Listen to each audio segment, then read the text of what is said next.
over the 3-month prone position in this video. This is a great video for releasing some of the muscles in your upper back, lower neck, and then strengthening the deep neck flexors in your neck. Okay, so how you're gonna start this position, you're gonna come down onto a flat, hard surface. This can be just the ground, carpet. Try not to do this on a bed or a couch. What you're gonna do here is you're gonna make a diamond with your hands, place it down on the ground, okay? Elbows are gonna be nice and wide. You're gonna drop down your forehead to the ground so that your forehead is resting on your thumbs here, okay? Your bases of support are gonna be the inside part of your elbows here and then the top of your pubic bone. Okay, so just kind of think about that as we're doing this exercise. So again, starting on the ground, forehead resting on your thumbs here. You're gonna press your elbows into the ground.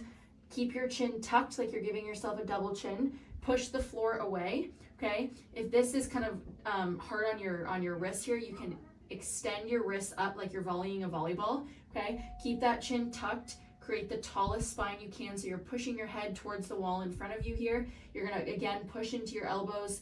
Make the middle part of your shoulder blades push up towards the ceiling. So we don't want to have a rounded arch in our back. We don't want to be looking forward.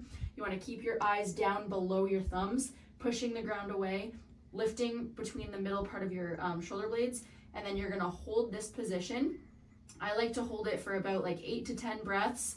Okay, take those deep belly breaths, pushing your belly into the ground underneath of you. Nice, slow, deep breaths, and then you can come down and rest. Okay, and then do like a couple sets of that, whatever feels good for you.